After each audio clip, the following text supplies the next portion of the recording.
만일에 지금 하고 있는 다주택자 양도세 중과 유예를 끝낸다 하는 거하고 또 대출 규제 정책 요것만 하고 다음 정책이 안 나온다 그러면은 부동산은 폭등해요. 또 시장 기능에 맡겨둬서는 안 되는 게 부동산 시장이에요. 반드시 정부가 개입을 해야 되는 거예요.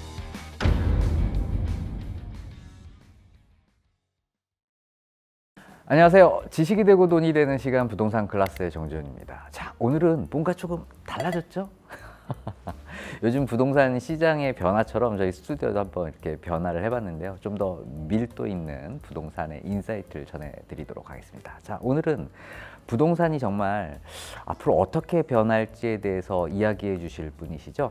우리나라 대한민국 부동산 박사 1호이신 서동기 박사님 모셨습니다. 어서 오세요. 네, 안녕하세요. 네. 시간 내주셔서 감사합니다. 네. 네. 박사님, 요즘 이렇게 미국 많이 왔다 갔다 하시잖아요. 미국 분위기는 좀 어떤가요? 미국은 경기가 안 좋아요. 전에 말한 것처럼 상업용 부동산 같은 경우는 살아날 기미가 안 보이고 어떤 타운 같은 데 가면 식당이 한 30%가 문 닫았어요. 또 오피스 빌딩 같은 경우는 공실이 너무 많아서 아직도 매매가 안 되고 주택 같은 경우는 재작년까지는 주택 가격이 올랐어요. 미국이. 근데 작년부터 가격이 하향으로 가더라고요. 지금 주택담보대출금리가 미국이 한 6.4%? 아직도 금리가 너무 높죠. 그래서 매물도 안 나오는데 수요도 없어요. 경제가 그만큼 안 좋다는 거죠. 자, 일단 우리나라 부동산 시장 한번 여쭤보고 싶어요. 지금 박사님 같은 경우에는 정책과 시장이 있을 때 정책이 시장을 좀 압도하는 게 좋은지 아니면 시장 그대로 놔두는 게 좋은지 어떤 입장이세요? 시장이라는 거는 그대로 놔두는 게 최고죠. 근데 문제는 부동산 시장은 특수한 시장이에요. 우리가 시장이라는 게 수요 공급이 원활하게 제공이 되면 그 시장 기능에 맡겨놓으면 되는 거예요. 근데 부동산은 공급이 한정돼 있잖아요. 토지가 한정돼 있고 또 살고 싶은 땅이 한정되어 있잖아요. 그렇기 때문에 시장 기능에 맡겨둬서는 안 되는 게 부동산 시장이에요. 반드시 정부가 개입을 해야 되는 거예요. 근데 개입을 최소화시켜야 되죠. 최소화. 그리고 제도적으로 개입을 해야지 정권이 바뀔 때마다 그때그때 부동산 정책을 다르게 한다든가 이래서는 안 되고 일관성이 있어야 돼요. 그래서 부동산 시장에 참여하는 사람들은 정부를 믿어야 되는데 이 정부가 이런 정책을 쓰고 있다? 다음 정부에서는 바뀔 건데 그러니까 지속성이 없으면 안 된다는 거죠. 예측 가능하지 않은 게 우리나라 부동산 시장의 문제죠. 그럼 일단 현 정부의 부동산 정책을 한번 말씀드려 보면 현재는 지금 수요 억제를 하고 금융 접근성을 좀 제한하고 이렇게 해서 지금 좀 가격을 좀 억누르려고 하는 이런 정책들을 계속 펼치고 있는데 좀 박사님이 보시기에 지금 현 수준의 정책은 어떻다고 평가하세요? 이제 수요 억제 정책인데 수요 억제를 통해서 공급을 증가시키려는 정책이에요. 근데 그게 두 개가 좀 상충되지 않나요? 이제 공급은 새로 신축하는 게 공급도 있고 기존에 가지고 있던 사람들이 내놓는 것도 공급이잖아요. 그러니까 기존에 갖고 있던 부동산을 내놓는 정책을 하기 위해서 내놓게 하기 위해서 수요를 억제하는 거예요. 그다음에 다주택자를 규제하는 거예요. 그래야 공급이 나오잖아요. 그러니까 공급이 나와서 부동산 가격을 떨어뜨리겠다 하는 정책이 수요 억제 정책의 은연중에 들어가 있는 거죠. 그래서 수요를 줄이면 공급이 그만큼 늘어나는 효과를 가져온다. 이것도 공급이거든요. 없던 걸 새로 만들어내는 걸 절대적 공급이라면 이처럼 수요가 줄면서 공급이 늘어나는 효과, 이걸 상대적 공급이라고 그러거든요. 그래서 이번에 지금 정부의 정책은 수요 억제함으로써 상대적 공급을 증가시키려는 효과를 가져오는 거다. 그래서 실수요자 위주 그리고 다주택자 제한, 비거주 1주택조차 지금 제한하려고 하는 이런 의도가 정책의 반영인 거죠. 그렇죠. 그럼 이렇게 정책이 진행이 되면 시장은 어떤 식으로 좀 반응할 거라고 예측하세요? 수요 억제 정책만 하면 부동산 정책은 실패해요. 만일에 지금 하고 있는 다주택자 양도세 중과 유예를 끝낸다 하는 거하고 또 대출 규제 정책 요것만 하고 다음 정책이 안 나온다 그러면은 부동산은 폭등해요. 또 수요를 억누르면 억누를수록 인간의 욕망은 커지거든요. 그래서 폭등해요. 그래서 그 다음 정책이 반드시 있어야 되는데 저는 그 다음 정책이 있다고 봐요. 그 다음 정책은 어떤 게 좀 적절한가요? 결국 부동산 시장의 가격을 떨어뜨리는 건 두 가지거든요. 하나는 보유세를 높이는 것, 또 하나는 대출 규제. 이 두 가지가 부동산 가격을 떨어뜨리는 가장 효과적인 정책이에요. 결국에는 금융접근성, 대출 규제, 그리고 보유세 세율을 좀 증가시키는 방향으로 이익률을 낮추는 게 이제 과거처럼 보유세를 조금 올리면 안 돼요. 외국처럼 실효세율을 1% 이상으로 높여야 된다는 거죠. 그래야 효과가 나타나는 거고. 근데 과거 정부에서 종합부동산세를 세게 했는데도 왜 부동산이 폭등했느냐? 그거보다도 다른 정책을 이상한 정책을 써서 그래요. 임대차 3법이라는 것. 그것 때문에 부동산가 폭등시키는 원인이 되는 거예요. 전월세를 다 없애버리고 또 유동성이 또 굉장히 통화량 증가죠. 이러한 것들은 보유세 카드, 대출 억제 정책 이거를 덮을 정도로 강하면 효과가 없는 거죠. 근데 이제 보유세가 지금 현재 있지만 실효세율이 좀 낮기 때문에 더 세율을 높인다거나 뭐 지금 뭐 공시지가를 또 증가시키고 뭐 공정시장 가액 비율도 좀 증가시키고 이런 부분들 때문에 결국에는 세금이 더 늘어날 예정이다라고 본다면 이 보유세금이 늘어나면 어떤 부작용은 없나요? 부작용이 있죠. 보유세를 높이면 이게 이제 전월세로 전가될 가능성이 있어요. 그래서 전가되는 걸 막기 위해서는 보유세는 높이되 양도소득세와 상속세, 증여세 이런 것들을 대폭 낮춰줘야 돼요. 또 취득록세. 미국 갔는데 취득록세 없어요. 근데 우리나라 취득세 너무 비싸잖아요. 거래가 조금 힘든 거죠. 지금 거래세 자체가 그렇죠. 높으니까. 거래를 활성화시킨다는 거죠. 대신 보유세를 높이면 어떤 효과가 나타나냐 하면 소유에 대한 욕구가 줄어든다 이거죠. 지금 보유세가 낮으니까 소유를 아무리 오랫동안 해도 내가 수입이 없어도 부동산을 가지고 있을 수 있잖아요. 근데 보유세가 높으면 내가 그걸 감당할 만한 소득이 없으면 집을 못 가지고 있게 되겠죠. 그러니까 가지고 싶은 사람, 실수요자만 집을 가지게 만드는 게 보유세 증가. 보유의 이제 부담을 증가시키면서 부담을 증가시킨다, 그걸로 인해서 더 생산 능력을 극대화시킬 수 있는 사람만 이용하게. 그리고 이제 서민들 같은 경우 이제 집값이 낮은 경우는 오히려 보유세 부담이 더 줄어들게 만들어야죠. 근데 만일에 다른 세금을 그대로 놔두고 보유세만 올린다. 그럼 엄청난 부작용을 가져와요. 퇴로를 열어주지 않고 보유세만 높이면 저는 시장을 더 크게 왜곡시킬 수 있다고 저는 보고 있어요.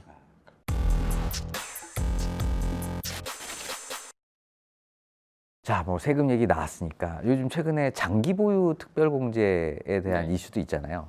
이제 보유와 거주 40% 해주는 총 80% 해주는 건데 이 어떤 보유한 것만으로 양도세를 조금 인하시켜주는 게 옳으냐라는 이게 또 사회적 이슈가 됐어요. 실거주 안 하는 거에 대해서 이 부분은 박사님 어떤 의견을 갖고 계세요? 저는 실거주하지 않은 주택에까지 혜택을 줄 필요는 없다고 봐요.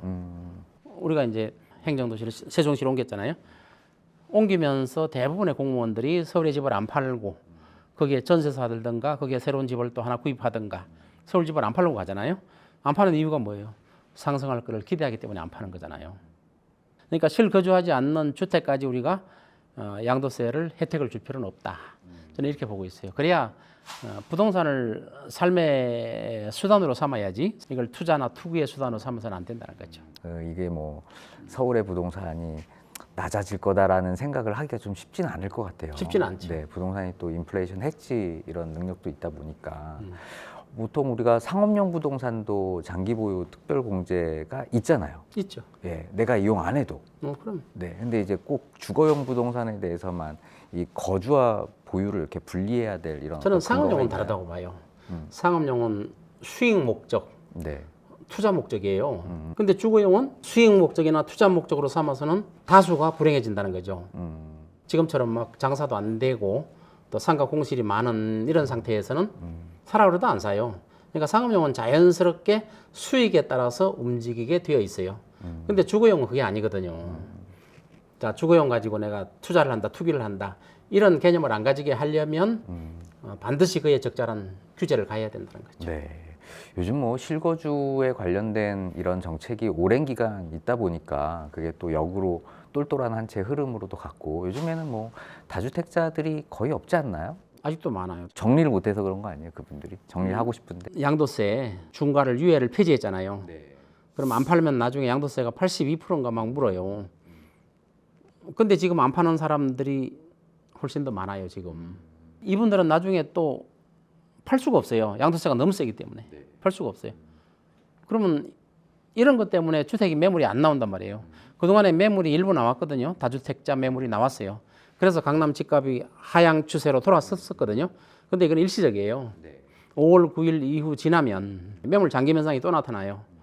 우리 전국으로 따지면 주택 보급률이 한 104% 정도 돼요. 그러니까 초과된 거죠. 국민의 수보다. 근데 서울은 주택 보급률이 94%예요. 근데 자가 보유율은 몇 프로냐? 44%예요. 이 말은 무슨 뜻이냐면은 주택 보급률이 94%인데 자가 보유율이 44%뿐이 안 된다는 것은 2주택 이상 가진 사람이 엄청 많다는 거죠. 그래서 그걸 내놓기 위해서 이번에 양도세 유예를 폐지했는데 그거마저도 지금 안 내놓고 있단 말이에요. 안 내놓고 버티거나 아니면 나중에 정회로 한다. 내 자식들한테 정회를 한다. 이런 식으로 버티고 있기 때문에 아직도 버티는 분들이 있거든요. 그래서 이런 분들은 나중에 저는 더 큰 손해를 볼 거라고 봐요. 왜냐면 보유세 개편 정책이 나오면 저는 더 큰 손해를 볼 거라고 저는 보고 있어요. 그래서 그렇게 하는 정책이 또 올바르다 이렇게 평가를 하시는 거죠? 예, 공급을 증가시키는 효과를 가져오기 때문에 올바르다 이렇게 보고 있어요. 가격 좀 조정의 효과도 있을 거고. 네, 가격도 저는 하락한다고 봐요. 그러면 지금 우리가 이제 월급 받아가지고 사는 분들이 서울에 집 한 채 사기 힘들잖아요. 이제 이런 식이 돼서는 안 된다는 거죠. 아까처럼 서울 시내 주택 보급률이 94%인데 44%만이 자기 소유의 주택을 가지고 있다. 이건 뭔가 잘못된 거 아니에요. 이거를 해소시켜 줘야 된다 이거죠. 한 사람이 두 채, 세 채, 네 채를 갖고 있어는 안 된다. 그런 정책은 저는 바르다고 보고 있어요. 마사님, 그러면 정책이 그 부동산 시장을 통제할 수 있는 범위는 어디까지 하는 게 적절할까요? 이제 시장이라는 거는 시장에 맡겨놓는 게 제일 좋아요. 이론적으로는 가장 좋아요. 이상적으로 가장 좋은 시장이 우리가 완전 경쟁 시장이잖아요. 일반 다른 물건도 완전 경쟁 시장은 되기가 굉장히 힘들어요. 완전 경쟁 시장은 정보가 완벽해야 되고 공급이 수요에 따라서 무제한으로 공급될 수 있어야 완전 경쟁 시장이잖아요. 근데 부동산은 그게 불가능해요. 자, 위치가 한정돼 있기 때문에 위치가 각자 떨어져 있기 때문에 정보가 불완전하죠. 또 수요에 따른 공급이 바로바로 공급이 안 돼요. 그리고 공급이 된다고 하더라도 특정 지역, 땅이 아무리 넓은 나라도 중심지 집값은 굉장히 비싸요. 그 이유가 뭐냐면은 특정 지역이 수요가 많기 때문에 그렇죠. 서울도 마찬가지예요. 서울의 특정 지역에 수요가 많기 때문에. 그러면 이거를 조정해 주려면 서울은 어차피 직장도 많고 우리 수도기 때문에 가격이 오를 수밖에 없는 건 사실이지만 지금처럼 올라서는 안 된다는 거죠. 지금처럼. 그래서 정부에서 시장에 필연적으로 개입을 해줘야 된다. 시장이라는 거는 시장 기능에 맡겨놓는 게 가장 좋은데, 근데 여태까지 정부에서는 시장 개입을 잘못하고 있어요. 부동산 값이 막 떨어지니까 2022년도에 부동산 값이 막 떨어지니까 서울에 대규모 미분양 상태가 날 것 같으니까 몇십 조를 풀었어요. 그 부동산을 살렸어요.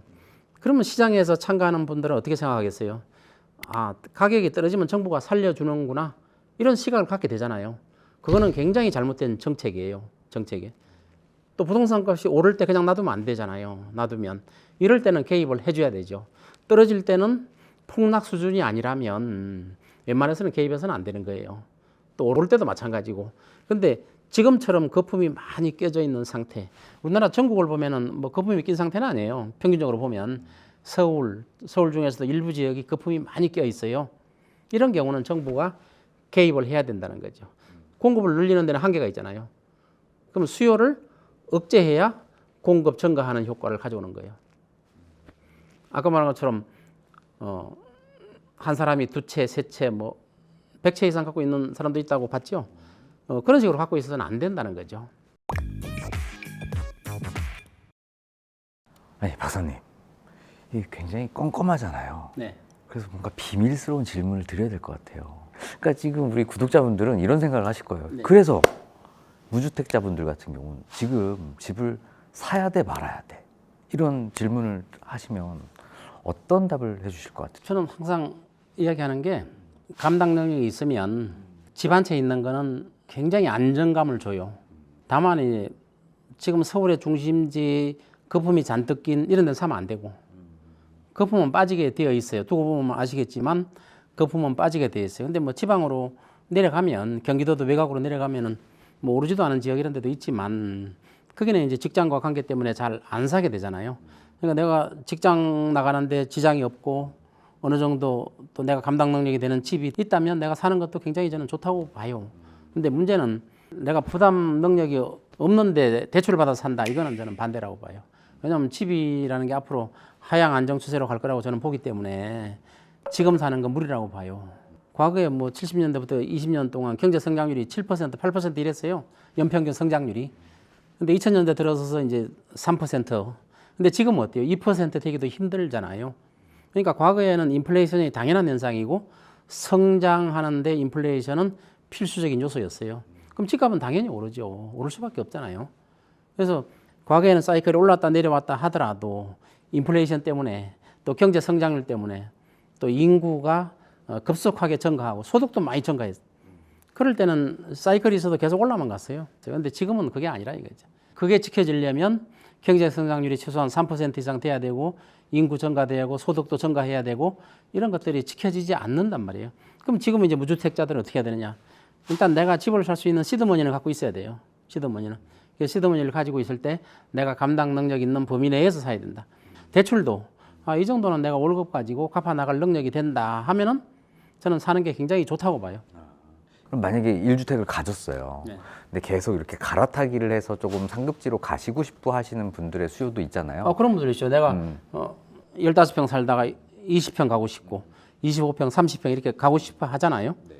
이것도 이제 오르는 시점보다 내리는 시점이 갈아타기가 쉽잖아요. 차익이 적으니까. 앞으로 하향 안정세가 올 거라고 저는 보기 때문에 그때는 갈아타기를 해도 괜찮다. 집값이라는 거는 싸면 쌀수록 모두한테 행복을 주는 거예요. 부담도 좋고 또 집을 갈아타기도 좋고 무주택자가 사기도 좋고. 그러니까 집을 욕망의 대상으로 삼지 않는다면 내 집을 가지고 소득을 올리겠다, 수익을 올리겠다 이렇게 생각하지 않는다면은 집이라는 거는 한 채 가지고 있으면 오르든 내리든 가지고 있는 게 저는 굉장히 좋다 이렇게 보고 있죠. 정말 그 한 20년 전만 해도 옛날에 그때 뭐 2006년도만 해도 집값이 이렇게 안 비쌌거든요. 서울 주요 시내에서도.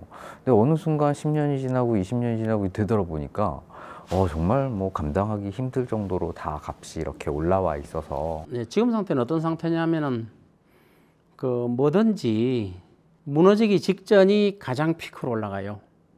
뭐 일본에 굳이 예를 안 들더라도 일본이 90년대에 최고의 가격으로 올랐어요. 동경 땅 다 팔면 미국 땅 다 산다고 그랬잖아요. 그만큼 피크에 올라갔잖아요. 최고에 올라갔을 때. 최고 올라가니까 무너진 거예요. 우리나라도 지금 그런 상태에 와 있어요. 와 있어요. 근데 그 박사님이 버블이다라고 말씀하시는 근거는 뭐예요? 부동산은 과거에는 이제 외국과의 교류가 적었기 때문에 외국과 비교할 이유가 없었는데 지금은 글로벌 시대란 말이에요. 선진국의 대도시들 또 후진국의 대도시들 이런 데하고 우리 집값하고 비교해보면 아는 거예요. PIR이라고 있죠. PIR이 꼭 믿을 필요는 없어요. 이제 PIR을 굳이 할 필요 없이 이제 뉴욕하고 우리하고 비교를 하더라도 뉴욕은 PIR이 10일이에요. 그러니까 한 푼도 안 쓰고 11년 동안 모으면 뉴욕에서는 월급쟁이가 집을 살 수 있다는 거고 평균 소득으로. 우리나라는 지금 22인가 그래요. 강남 같은 데는 뭐 40 정도 돼요. 40년 동안 한 푼도 안 쓰고 모을 수는 없잖아요. 그러니까 22년이라는 건 실적으로 30년, 40년, 50년 걸린다는 소리예요. 저축해서 살려면. 그래서 PIR이 한 10 정도가 가장 적합하거든요. 근데 뉴욕이 11이고 우리가 20이다. 2배 정도 차이 난다는 거는 서울하고 뉴욕만 비교한다면 서울의 집값은 2배로 부풀려져 있다. 이렇게 볼 수 있어요. 이건 잘못되어 있잖아요. GDP가 미국이 월등히 높잖아요. 우리나라하고 비교가 안 되잖아요. 또 뉴욕과 서울만 비교하더라도 소득 격차가 2배예요. 그러니까 외국의 대도시들하고 비교했을 때 서울의 강남의 집값은 너무 과다하다. 서울의 아파트만 비싼 상황이죠. 서울에 뭐 빌라나 이런 다세대는 좀 저렴하잖아요. 그래도. 그렇죠. 빌라나 이런 건 좀 저렴하죠.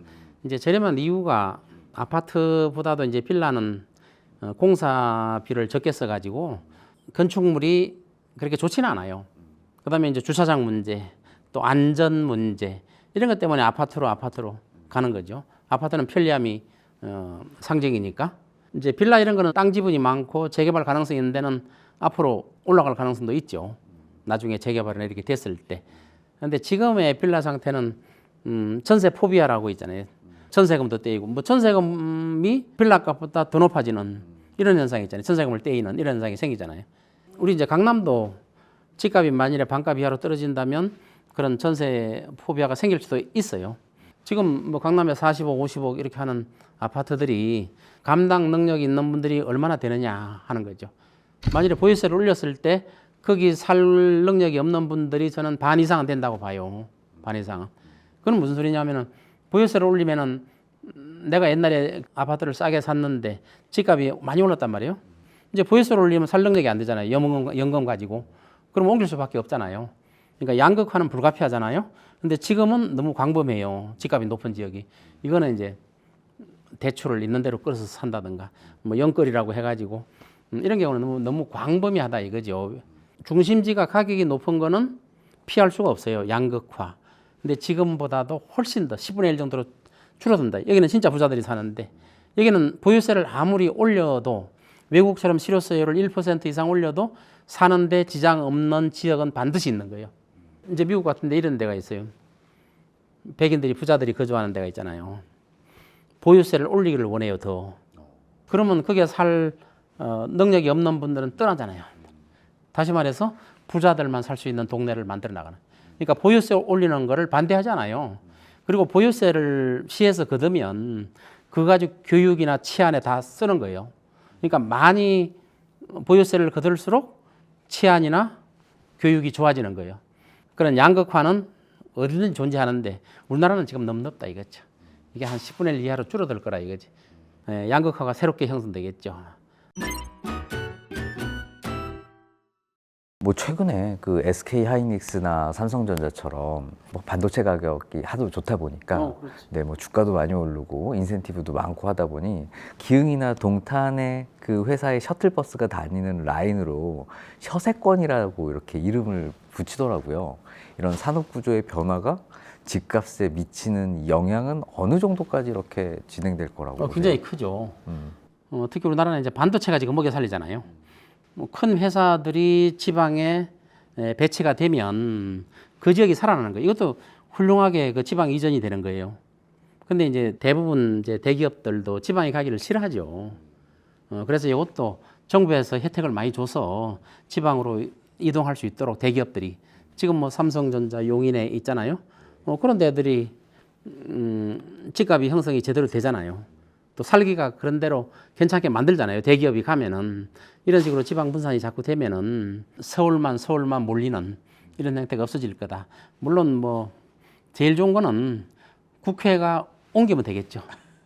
국회를 대전 이남으로 공공기관들을 지방으로 옮겨야 돼. 실질적으로 옮겨야 돼요. 과거처럼 서울에 집 놔두고 그냥 주말 부부를 한다든가 이런 식으로 말고 실질적으로 인프라를 만들어줘야 된다는 거죠. 아까 대기업들이 지방 가는 건 굉장히 훌륭한 지방 분산 정책이죠. 네.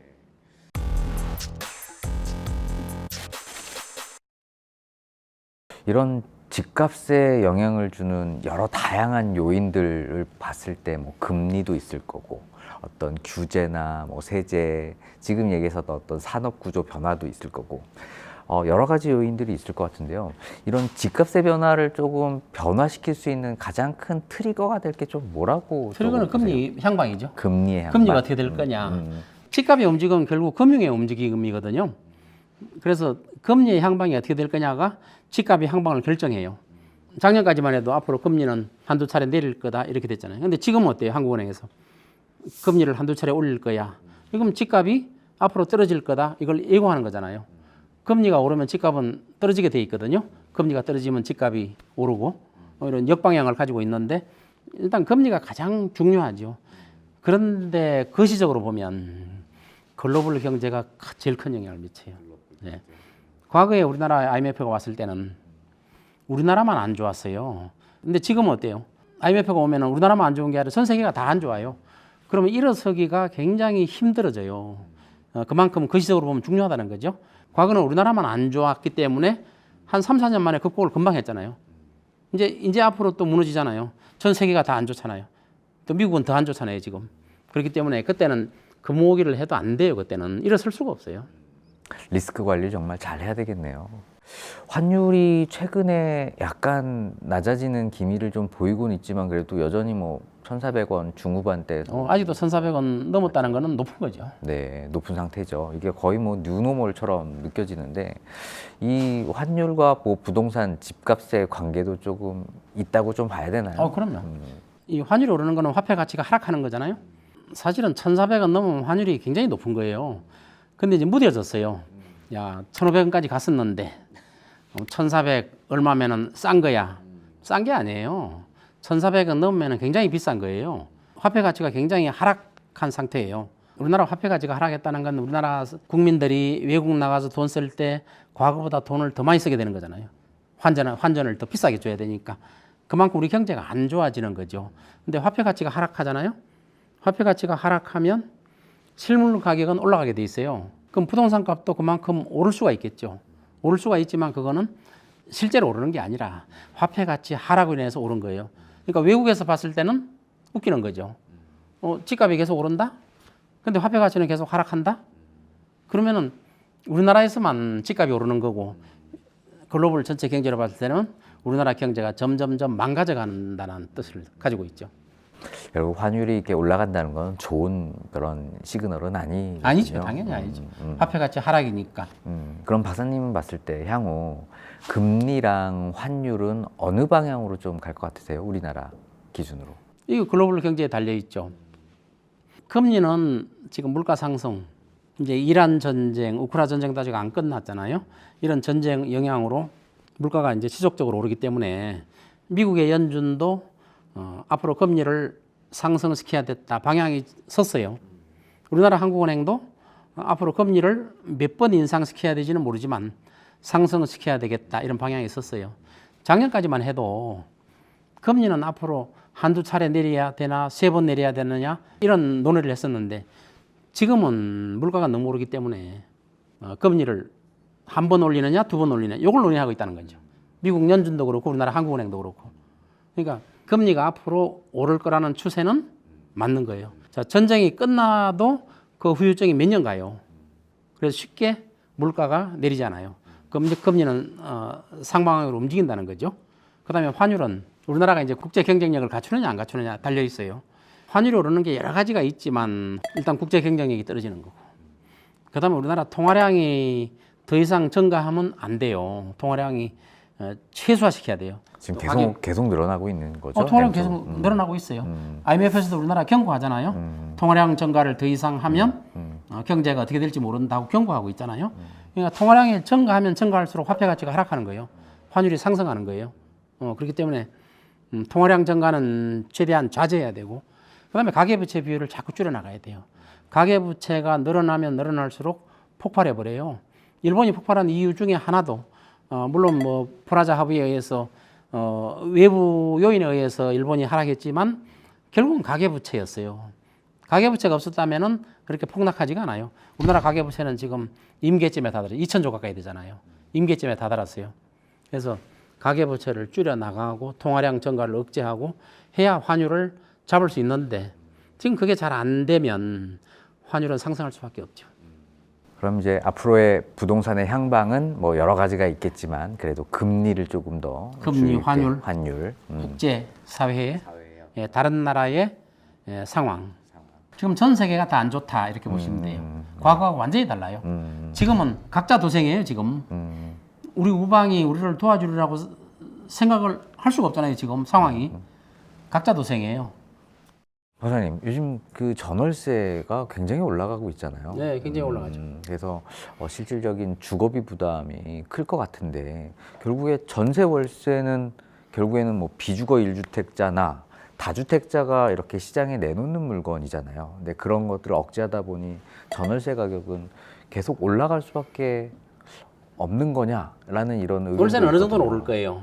근데 이제 앞으로는 이렇게 판단하시면 돼요. 집을 투기의 대상으로 삼지 않고 투자의 대상으로 삼지 않는다면 우리나라는 다른 데 투자처가 없으니까 그냥 집 사가지고 차익 남기는 게 이득이라고 봤잖아요. 근데 이제 다른 데 투자처가 있으면 뭐 주식이라든가 다른 데 투자처가 있다면 내가 전세금을 과다하게 넣을 필요가 없잖아요. 월세로 살면서 나머지 그 여유 자금 가지고 다른 데 투자할 수 있잖아요. 근데 집을 거주의 개념으로 가게 되면 주식으로 가겠죠. 근데 주식에 투기하는 것과 집에 투기하는 거는 완전히 틀려요. 주식을 투자하면 손해를 보면 그 개인만 봐요. 또 벌어도 그 개인만 벌어요. 근데 주택을 투기한다. 무주택자한테 큰 피해를 주는 거예요. 전월세를 올리는 원흉도 한 사람이 여러 집을 가지고 투기 목적으로 갖고 있기 때문에 전월세가 오르는 거거든요. 집값도 계속 오르고. 그러니까 주택을 투기의 대상으로 삼으면 공동체 전체가 피해를 봐요. 근데 주식은 투기를 해도 그 한 사람만 손해를 보고 마는 거예요. 그 완전히 다르죠. 그리고 주식에 투자하면 이제 기업을 이렇게 키우는 그런 역할도 있는 거잖아요. 요새 반도체가 너무 잘 나가니까 삼성전자, 뭐 하이닉스 그쪽이 막 엄청 오르잖아요. 반도체가 잘 나가니까 다른 주식은 막 떨어지는데 그 반도체만 계속 오르고 있잖아요. 그래서 주식 투자하는 게 훨씬 낫다. 부동산보다. 그 사회에 미치는 영향이 적다는 거죠. 주식이. 딱 들어보니까 지금 정부의 어떤 정책 방향과 딱 일맥상통하는 말씀. 방향은 잘 잡은 거예요. 방향은 잘 잡았어요. 근데 이제 좀 불안한 게 뭐냐면은 우리나라 경제가 되게 안 좋아요. 안 좋은 상태에서 저 주가만 저렇게 올라가는 것, 주가가 저렇게 올라가는 게 맞느냐 하는 거는 또 다른 문제예요. 경제 성장률이 막 3%, 4% 되면 주가가 저렇게 올라도 아무도 불안해하지 않아요. 근데 경제가 안 좋아요. 환율도 안 좋아요. 아니 그 경제는 항상 10년 전에도 힘들다고 그랬고 지금도 힘든 것 같고 경제는 언제 좋아지는 건가요? 힘들다는 개념이 틀려요. 과거 70년부터 20년 동안은 경제 성장률이 막 7%, 8%예요. 그때는 힘들다고 그래도 성장을 하는 거예요. 우리가 어린애 키울 때 힘들다고 그래도 그 애가 뭐 학교도 좋은 데 가고 뭐 나중에 취업도 잘하고 이건 성장하는 거잖아요. 힘들어도. 지금 2% 성장률도 안 되는 때하고 힘들다는 개념이 완전히 틀려요. 옛날에는 희망이 있었어요. 그건 지금은 희망이 없어요. 옛날에는 뭐 집값이 막 올라서 또 물가가 막 오른다고 해도 희망이 있는 거예요. 내 월급도 같이 올랐거든. 또 인구도 계속 증가했거든. 인구도. 옛날에 인구가 너무 증가하니까 뭐라 그랬어요? 뭐 둘만 나 잘 기르자.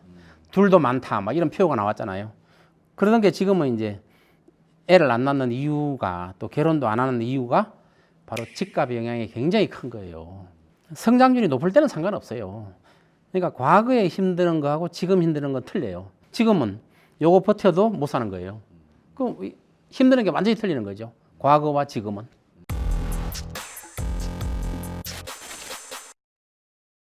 자, 그럼 한번 이런 말씀도 좀 드려보고 싶은데 원베일리 아파트 있잖아요. 3, 40년 뒤에도 이런 원베일리 아파트는 재건축이 진행이 될 수 있을까요? 그 비싼 그 값을 계속 유지할까요? 어떻게 보세요?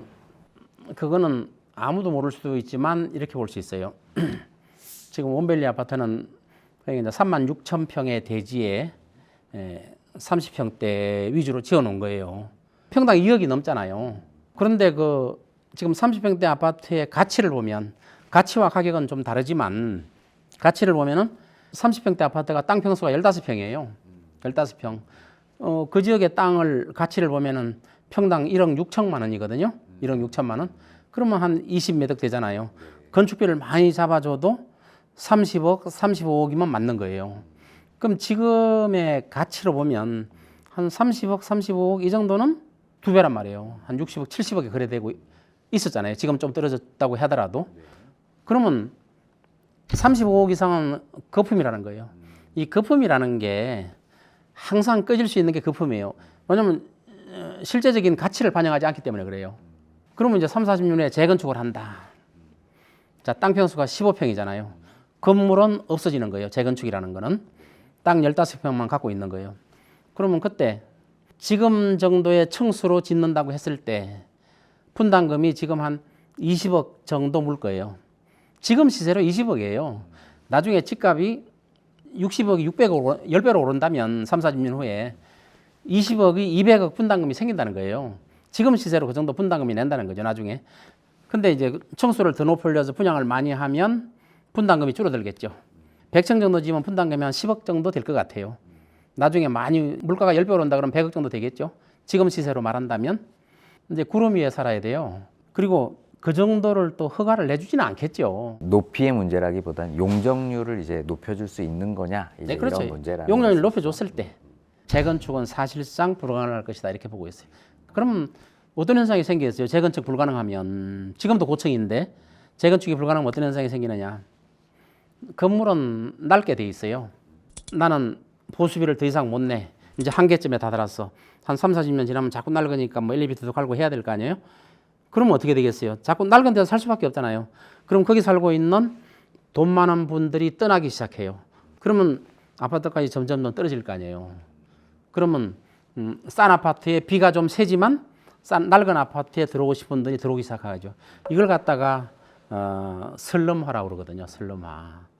거기에 살고 있던 소득 수준이 높은 사람들이 떠나고 소득 수준이 낮은 사람이 들어오면서 점점점 슬럼화되는 거예요. 안 고치고 살게 되는 거예요. 특히 고층 아파트에 대해서는 앞으로 흉물이 될 건데 고층 아파트면 뭐 기본적으로 뭐 용적률 뭐 300%대가 아니라 더 높은 거를 말씀하시는 지금 건가요? 35층 이상을 저는 말하고 있어요. 초고층 아파트는 50층 이상을 초고층이라고 건축법상 부르고 있는데 35층 이상 된 건물들을 나중에 재건축이 가능하겠느냐. 근데 서울에서 돈 많은 분들이 사는 아주 극소 지역은 될 수도 있겠지만 이제 그게 외곽으로 나갈수록 나중에 흉물이 되는 거예요. 그러니까 대지 지분이 적은 초고층 아파트, 그렇죠. 밀집도가 높은, 용적률이 높은. 조금 전에 이제 온밸리가 대지 지분이 15평이라고 그랬잖아요. 나중에 이제 100층 이상 올리면 대지 지분이 6평 이렇게 줄어들어요. 그러면 그 건물이 나중에 없어지면 어떻게 돼요? 나는 6평만 갖고 있는 거야. 6평. 30평대 아파트 살아도 6평 갖고 있는 거예요. 그러니까 자꾸 높이면 높을수록 대지 평수가 자꾸 줄어드는 거예요. 뭐 용적률 300%가 뭐 용적률 600%까지는 상한을 시켜주지는 않겠죠. 뭐 지금 한 400%까지 올려가지고 뭐 공급을 높이려는 이런 그렇죠. 시도는 있지만 아마 그 정도까지는 안 될 것 같지만 그래도 이런 밀집 지역에 대한 고층 아파트는 나중에는 조금 위험할 수도 있다 이런 말씀으로 제가 이해했습니다. 자, 그래서 뭐 우리나라 이제 뭐 부동산에 관련된 이야기를 쭉 진행을 좀 해주셨는데. 무주택자분들은 그래도 집을 그래도 사는 게 낫다. 좀 하향, 부동산의 가격이 하향 안정화된다고 하더라도 주거 만족도를 위해서 사는 게 낫다. 그리고 월세는 계속 좀 올라갈 가능성이 있다. 올라갈 가능성이 많죠. 네. 전세가 없어지면서 월세가 되면서 올라갈 가능성이 많죠. 집값은 떨어질 가능성이 많다. 그리고 이제 1주택자 갈아타기를 하실 분들은 이렇게 가격이 조금 내려갈 때 갈아타기를 하는 게 그럼요. 조금 더 유리하다. 내가 한 채 갖고 있으면 집값이 오르는 것보다 떨어지는 게 사실은 더 좋은 거예요. 투기적인 생각을 안 가진다면 난 여기서 살 거야. 삶의 목적이야. 그러다가 이제 어느 정도 지나면 평수 넓혀서 옮겨갈 거야. 이런 삶의 수단으로 삼는다면 집값이 오르내릴 때 내리는 게 더 좋죠. 보유세 부담이 적으니까. 지금 보유세 부담이 뭐 너무 적잖아요. 그러니까 실효수율이 나중에 높아진다고 했을 때 내가 사는 집이 집값이 내려가는 게 좋겠죠. 그러니까 투기적인 수요가 돼서는 안 된다는 거죠. 주택은. 다른 나라 다 없어졌어요. 투기적인 수요가. 우리나라도 뭐 투기적인 수요는 이제는 거의 없는 것 같은데요. 투기적인 수요가 없어지면 집값이 대폭 하락해요. 네, 여전히 아직도, 조금 있다. 예, 아직도 투기적인 수요가 많아요. 우리는 학습 효과가 있어요. 과거 부모들한테 너는 집 한 채는 반드시 지내야 돼. 뭐 땡빚을 내서라도 집 한 채는 사야 돼. 그래야 너는 나중에 돈 벌 수 있어. 이런 학습 효과를 우리가 받아왔단 말이에요. 부모 세대들한테. 근데 앞으로는 그게 없단 말이에요. 없어요. 근데 그러한 인식이 보편화되려면 시간이 더 필요하죠. 자, 우리 또 구독자분들께 혹시 뭐 부동산과 관련돼서 좀 조언 말씀 해주실 거 있으시면 한번 좀 말씀 부탁드려도 될까요?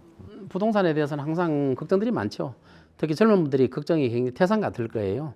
내가 월급 받아서 집 한 채 사기가 힘들다고 생각하면 몇십 년 해도 그럼 근로역이 없어지는 거잖아요. 그런데 아파트 값이 상승해서 돈을 번다 이거는 불로소득이에요. 누가 봐도 불로소득이에요. 그래서 이런 아파트 문화가 앞으로 주거의 수단으로 삼아야지 이걸 갖다 투기의 수단으로 삼아서는 안 된다. 아파트는 아무런 생산성이 없는 거예요. 국가 경제에 도움이 하나도 안 돼요.